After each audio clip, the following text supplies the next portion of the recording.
संकट देख तुम दबा के भाग जाते हैं राहुल गांधी। कांग्रेस पर योगी का बड़ा हमला। मोदी की जीत से कांग्रेस को आने लगे चक्कर।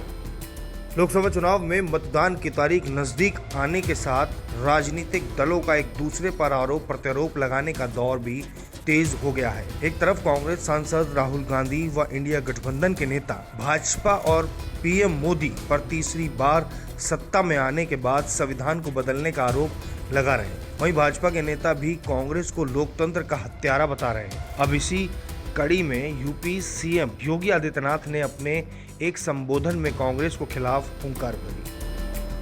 चंडीगढ़ में एक जनसभा को संबोधित करते हुए यूपी के सीएम योगी आदित्यनाथ ने कांग्रेस पर तंज कसा। लोकसभा चुनाव में बीजेपी की जीत का दावा करते हुए सीएम योगी ने कहा, 4 चरणों के चुनाव संपन्न हो चुके हैं।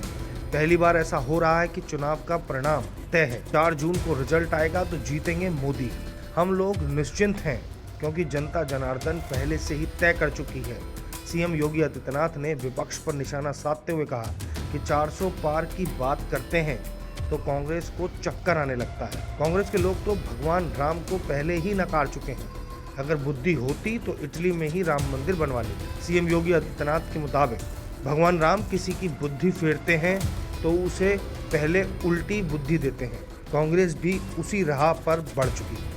उसके सहयोगी भी राम मंदिर का विरोध कर रहे हैं। राहुल गांधी पर निशाना साधते हुए सीएम ने कहा, जब भी देश पर संकट आता है तो देश छोड़ने वालों में राहुल गांधी का नाम सबसे पहले आता है। इस सदी का सबसे बड़ा संकट कोरोना था, लेकिन इस दौरान कहीं राहुल गांधी नजर नहीं आए। वहीं सीएम योगी ने अपनी सरकार की उपलब्धियों को गिनाते हुए कहा कि उत्तर प्रदेश में पिछले 5 साल में कोई दंगा भी नहीं हुआ।